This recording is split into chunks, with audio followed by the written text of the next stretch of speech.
Assalamualaikum warahmatullahi wabarakatuh. Selamat datang kepada saya punya page Psycho Education. I Kazrin, Psycho Education. Jadi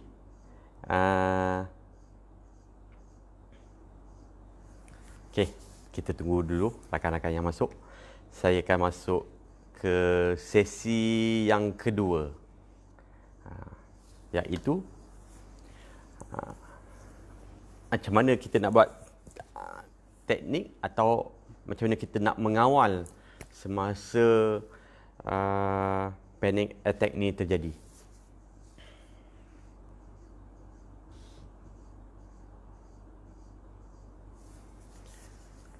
Okay, kita tunggu. Waalaikumsalam, Alang Perak.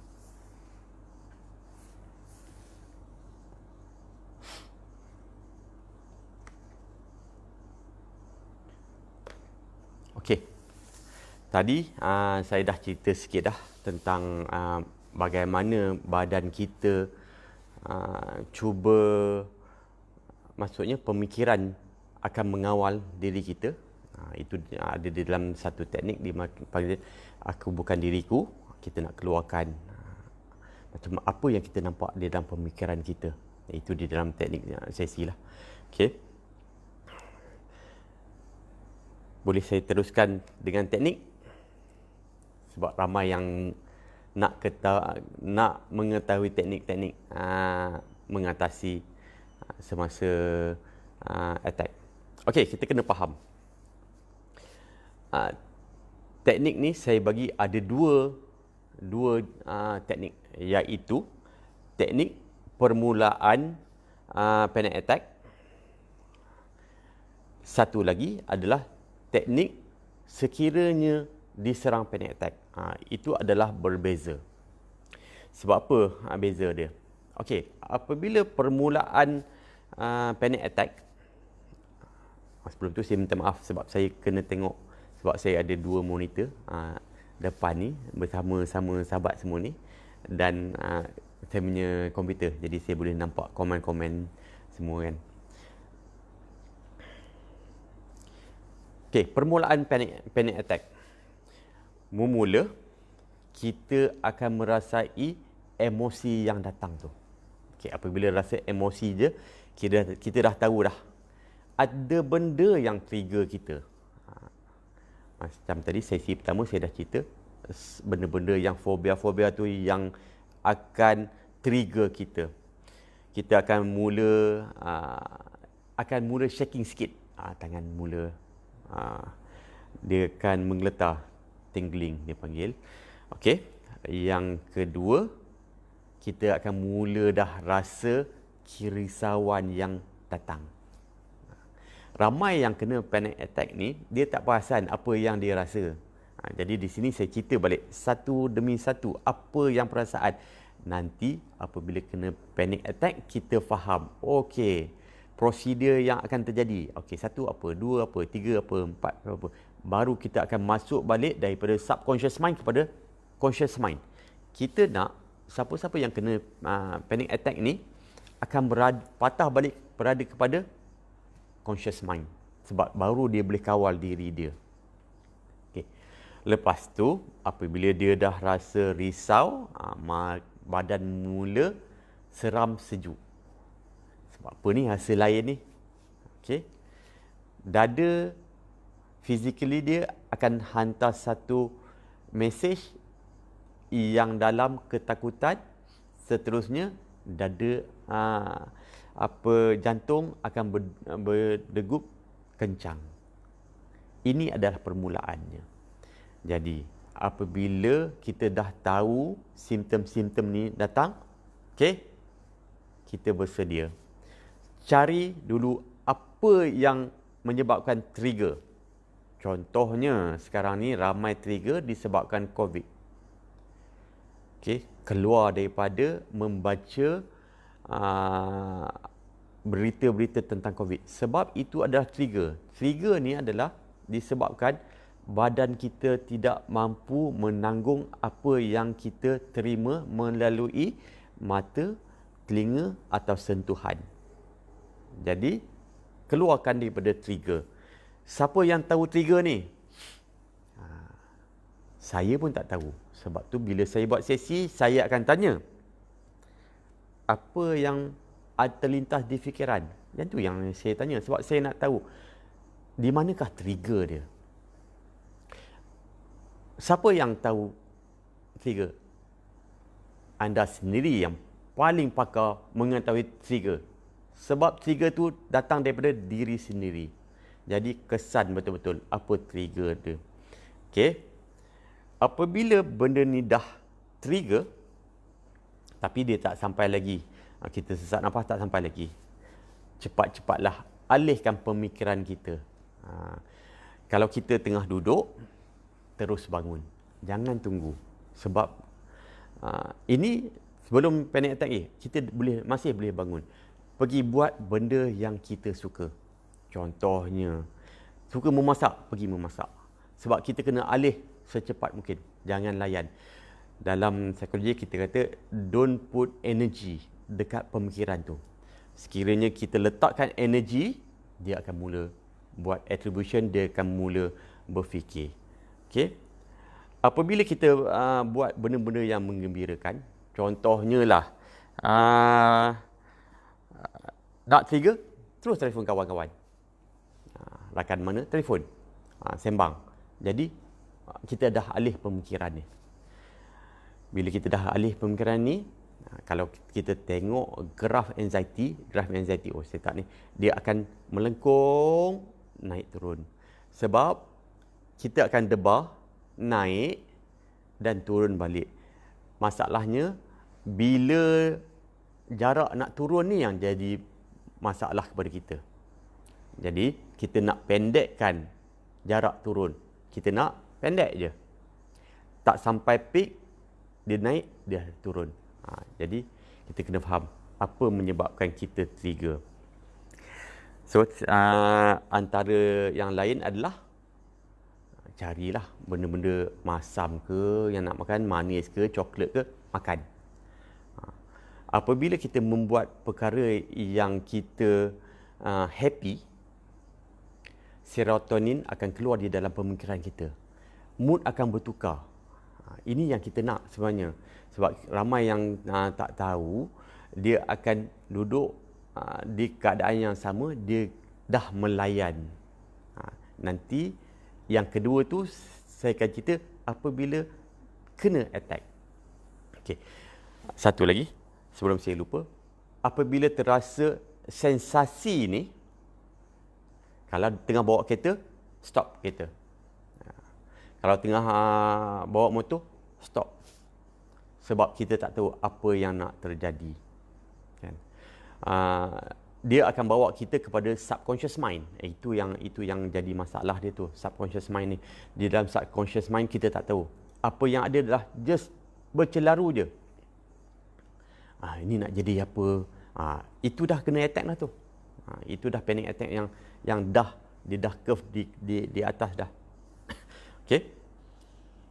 Rasanya rakan-rakan semua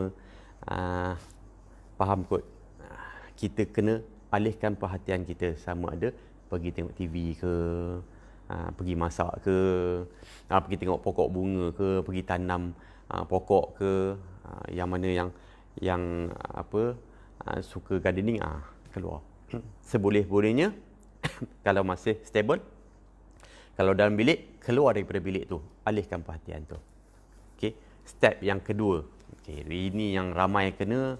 Lepas tu flat, lepas tu lesu, sebab dia memang kena attack. Dada dia berdebar, kan?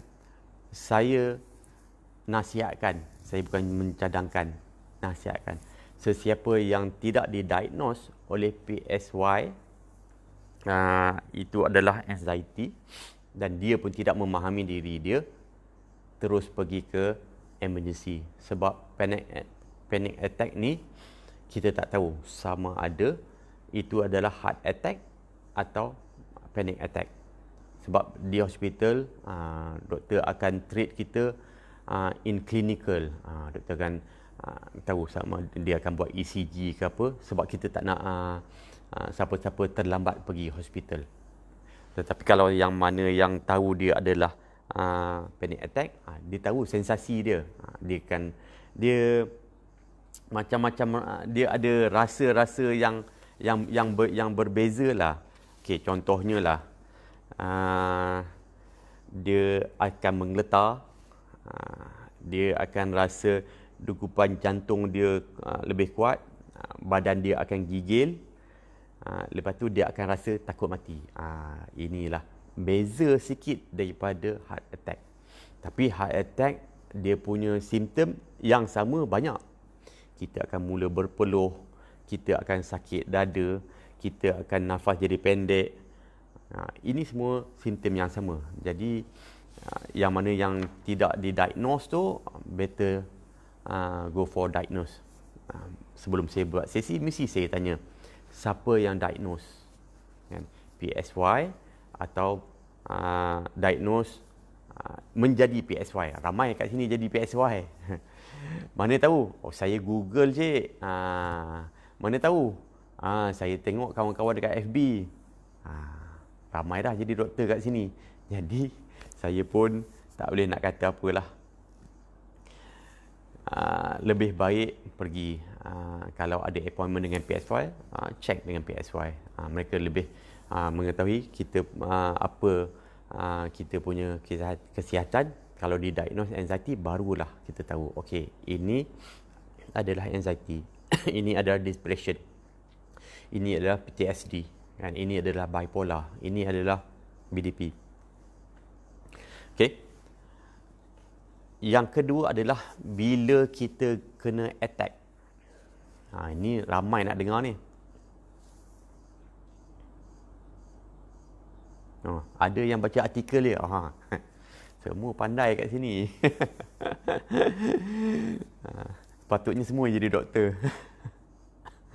Saya pun tak jadi doktor pun.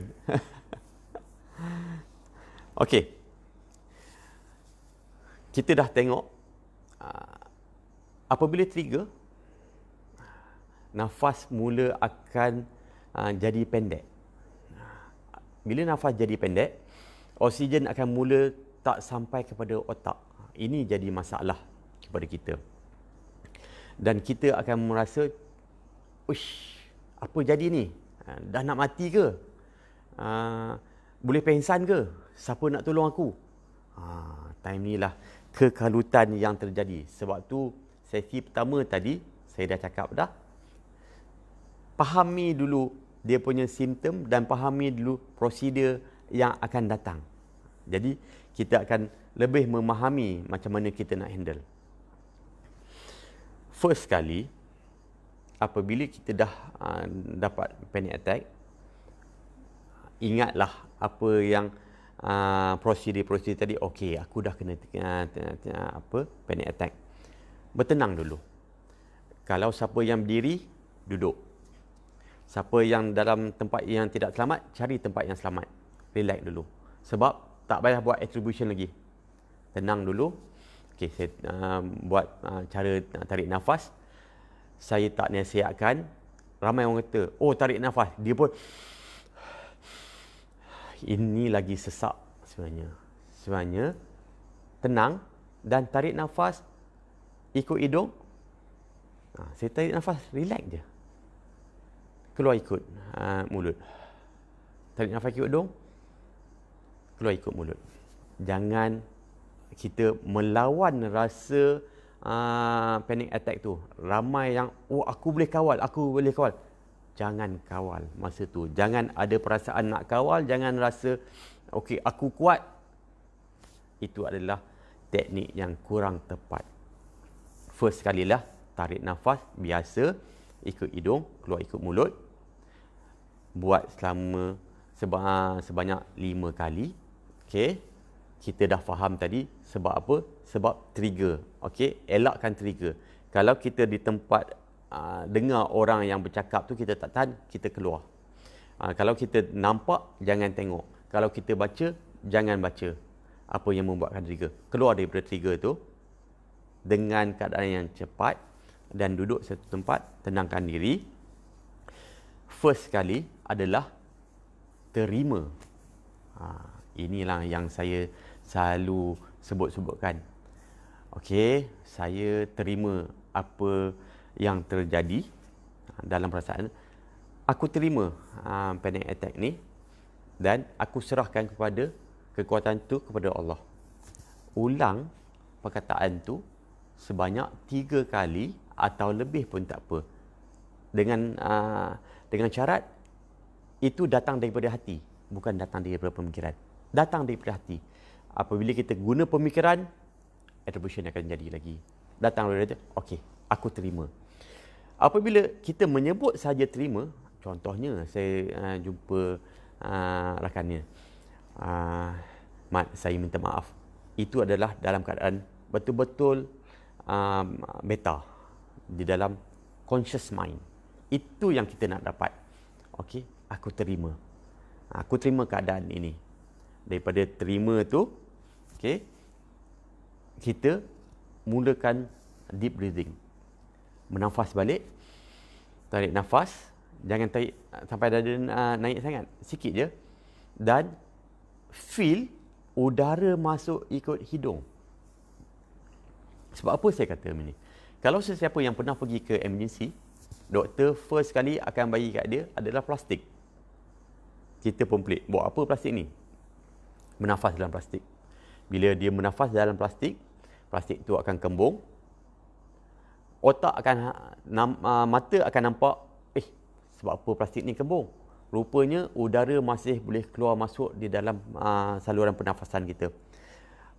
Otak kita akan hantar satu signal, rupanya aku boleh nafas. Ini yang kita nak sebenarnya. Adalah conscious mind. Macam mana pun siapa yang kena attack, kita nak patah balik dalam sedar, bukan separa sedar. Apabila kita tarik nafas, okey, saya tunjuk tarik nafas. Keluar ikut bibir. Kita akan rasa udara panas tu keluar ikut bibir. Kita buat dalam 5 kali. Slow downkan kita punya pemikiran. Dan semua ingat pada kita punya pernafasan saja. Udara masuk dan udara keluar. Dan graf yang tadi, yang dah panjang, dia akan slow down terus. Sebab kita menggunakan hati, kita tidak menggunakan pemikiran. Sesiapa yang kena attack, dia akan mula menggunakan pemikiran, dia akan panjangkan lagi benda tu. Dan dia akan cari macam-macam attribution. Kan? Bahaya ni, sagi jadi apa-apa, sagi runtuh lah. Bahaya ni, sagi tak boleh keluar tempat ni. Bahaya ni, binatang ni lompat kat saya. Bahaya ni, lift ni betul ke, nak naik ke, sagi jatuh balik ke. Okey. Itu teknik pernafasan. Saya ulang balik. Mula, tenangkan diri. Kedua adalah terima. Ketiga adalah buat balik deep breathing. Keempat adalah fokus panca indera. Okay. Kita ambil 4 panca indera. Semua ada 5, kita ambil 4 saja. Yang paling cepat adalah bunyi. Okay. Macam saya ni, saya bunyi. Okey, saya dah buat pernafasan tadi. Saya akan dengar. Okey. Okey, dengar apa? Saya dengar kipas. Dengar apa lagi? Saya dengar aircon. Dengar apa lagi? Saya dengar ada orang jalan kaki. Ambil 5 benda yang dengar dan sebut. Jangan berfikir, sebut terus. Okey, ada 5 benda. Okey, seterusnya ambil yang panca indera yang kedua adalah lihat. Contohnya ada pen. Ni saya ada jam di depan. Okey, ada pen ke depan tu? Baca atas pen tu apa ada. Kita baca. Jadi kita automatically otak kita akan dalam conscious mind. Buat 5 benda. Satu benda yang dekat, kedua benda yang jauh. Saya nampak bunga. Saya nampak jangan pergi nampak benda yang trigger tadi. Saya nampak pintu. Saya nampak lampu. Okey. Dah jumpa 5 tu. Dan yang ketiga adalah pegang. Peganglah meja. Okey, ini meja. Okey, ini kerusi. Ini daun pokok. Buat 5. Sebab kita nak alih secepat mungkin. Yang terakhir adalah tadi tentu saya bagi 5 lah. Bau. Okey, ada bau apa lah? Tak ada bau apa pun. Okey, tak ada bau apa pun. Tapi tak bau busuk. Okey. Okey, bau. Okey, wangi. Okey. Jadi kita kena bercakap. Janganlah simpan sendiri. Okey. Yang terakhir, yang kelima adalah kita rasa. Rasa melalui lidah. Aku rasa apa? Tak rasa apa pun. Rasa air liur aku yang dalam tu je. Okey, tak apalah. Tetapi kita dah try to imagine balik apa yang kita daripada dera-dera ni. Okey, insya-Allah attack tu akan cepat turun.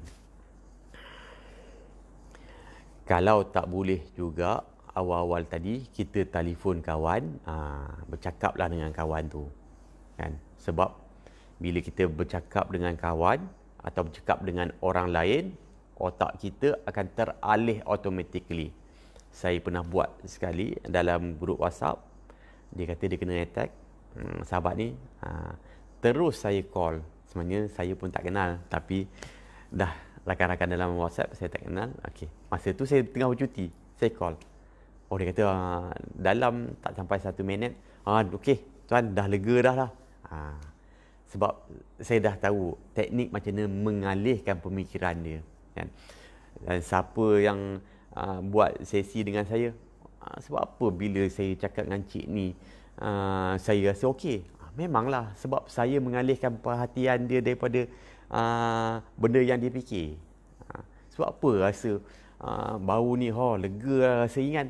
Sebab saya mengalihkan apa yang dipikir tu, tukar corak pemikiran. Contohnya lah, saya tak ada kertas, saya buat number 6. Saya buat nombor 6. Kan? Nombor 6, saya tunjuk. Oh, ini nombor 6. Kan?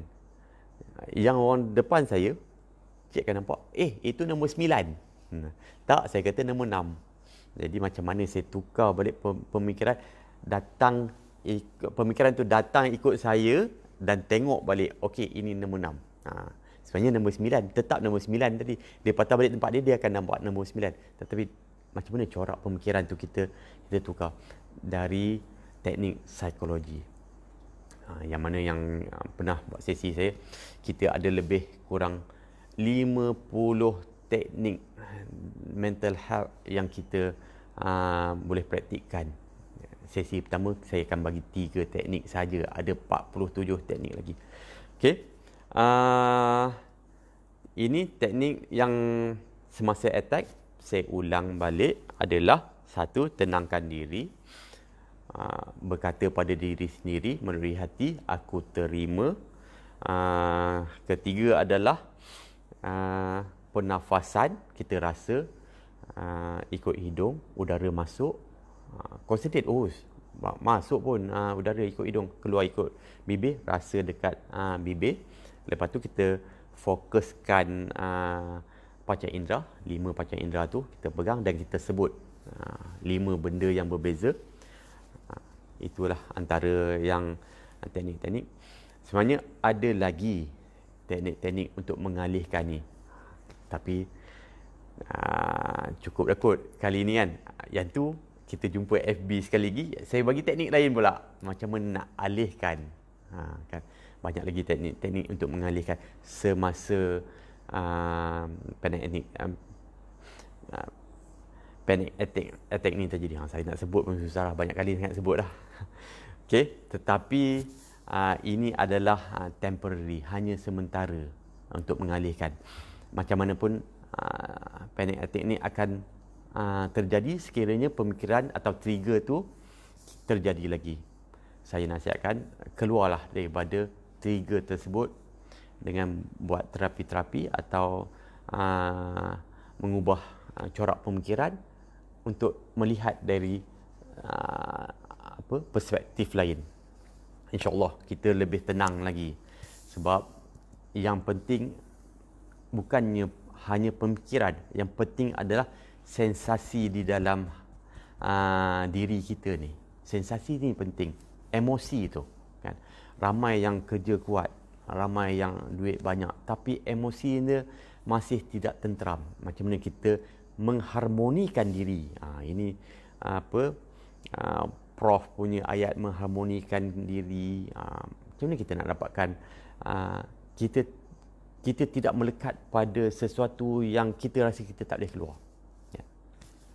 Okey, saya rasa itu saja dari saya kali ini.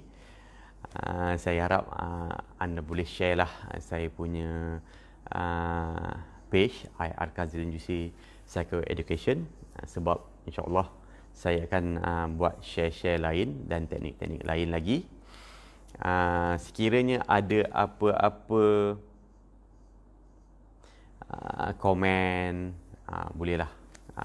Sebab saya menerima apa saja bentuk komen, kritikan, sebab inilah membantu saya untuk lebih belajar lagi, mencari ilmu untuk bermanfaat kepada semua. Itulah saya punya fokus utama adalah seperti hadis Rasulullah mengatakan, manusia yang paling baik di kalangan kamu adalah manusia yang bermanfaat kepada orang lain. Okey, terima kasih banyak-banyak sahabat semua. Aijah kata betul, dengan 3 sesi yang saya ambil, saya boleh handle anxiety.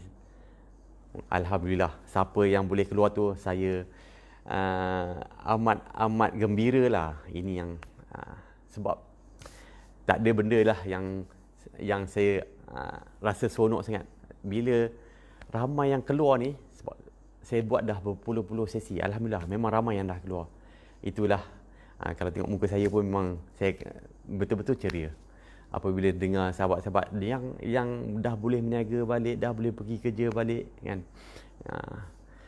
Okey, itu saja daripada saya. Saya minta maaf sekiranya ada salah bahasa atau salah info yang di dalam ni. Bolehlah sama-sama kita share balik ilmu yang ada. Terima kasih pada grup anxiety, mengajar banyak kepada saya, lebih mendalam lagi di dalam anxiety. Okey, kita jumpa lagi. Assalamualaikum warahmatullahi wabarakatuh.